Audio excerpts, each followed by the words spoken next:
On va se pencher aujourd'hui sur une affaire qui a vraiment dérouté le monde entier, celle de Natasha Kampusch. Son histoire, aussi terrible soit-elle, est une clé pour comprendre un des mécanismes psychologiques les plus étranges et les plus mal compris, le fameux syndrome de Stockholm. Imaginez un peu la scène. Après 8 ans et demi de captivité, Natasha est enfin libre. Le jour même, son bourreau, Wolfgang Priklopil, se jette sous un train.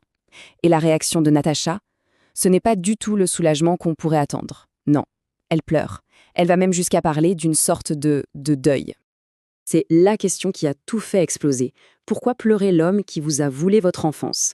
Cette réaction, qui a choqué tout le monde, c'est notre porte d'entrée pour décortiquer ce qu'est vraiment le syndrome de Stockholm, bien loin des clichés.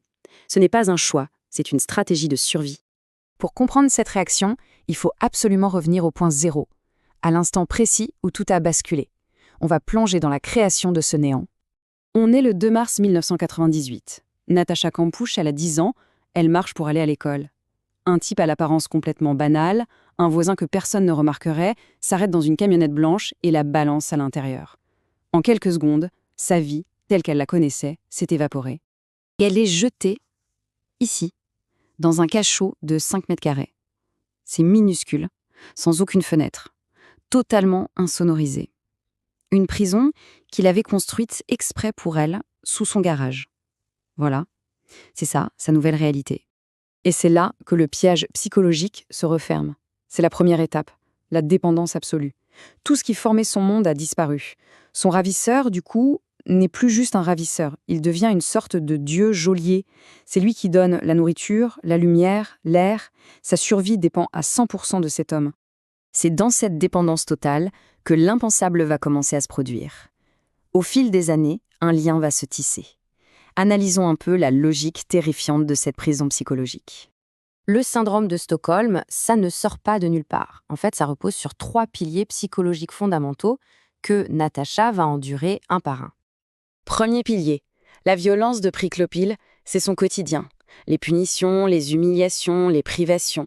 Mais parfois, au milieu de cet enfer, il lui apporte un livre. Il la laisse écouter la radio. Pour son anniversaire, il lui donne un petit gâteau. Et ce changement de perspective, il est crucial. Pour nous, qui regardons ça d'extérieur, ces gestes sont grotesques.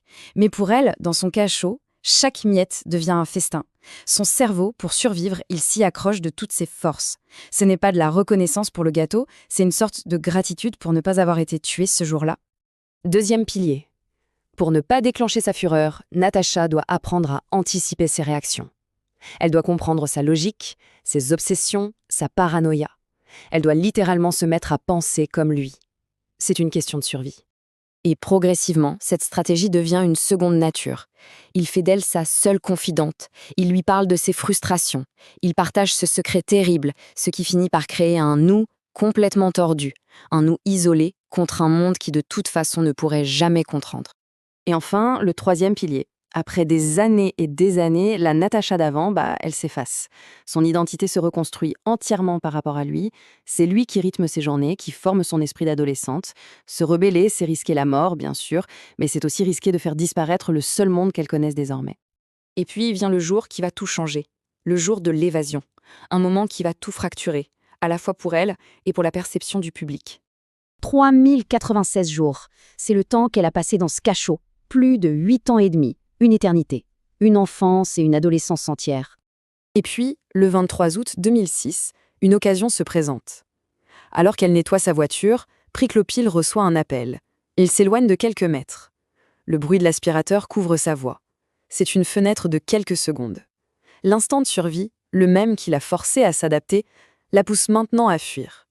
Elle court, elle interpelle une voisine et elle prononce ces mots. Elle est libre. Mais c'est le début d'une nouvelle prison, celle du regard des autres. Quand Priklopil comprend qu'il est perdu, il se suicide. Et c'est là que Natasha s'effondre. Pourquoi ? Parce que sa mort, c'est comme une amputation. C'était un monstre, oui, mais c'était aussi tout son univers pendant près de 9 ans. Cette idée, elle est fondamentale. Il était le seul à savoir ce qu'elle avait enduré. Sa mort l'a laissé seule avec son histoire, sans le seul témoin qui pouvait comprendre l'ampleur de sa survie. C'est pour cet homme-univers, ce monstre témoin, qu'elle était en deuil.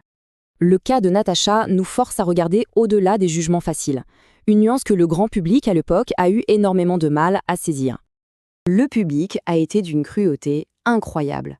On l'a accusée de tout et de son contraire. D'être complice, de ne pas être une vraie victime parce qu'elle n'agissait pas comme on l'attendait d'elle, parce qu'elle n'exprimait pas cette haine pure que tout le monde voulait voir. Alors, il faut vraiment redéfinir ce terme. Le syndrome de Stockholm, ce n'est pas de l'amour, ce n'est pas romantique. C'est un lien traumatique. C'est un câblage que le cerveau met en place pour survivre, en humanisant l'agresseur, en s'accrochant aux rares moments où il n'y a pas de violence. Natacha Kampusch n'a pas aimé Wolfgang Priklopil. Elle a survécu à lui. Et son histoire, ce n'est pas celle d'une victime faible. C'est l'histoire de la résilience absolument incroyable de l'esprit humain, capable de s'adapter pour survivre dans les ténèbres les plus profondes. Et ça nous force à nous demander jusqu'où notre propre esprit irait-il pour nous maintenir en vie.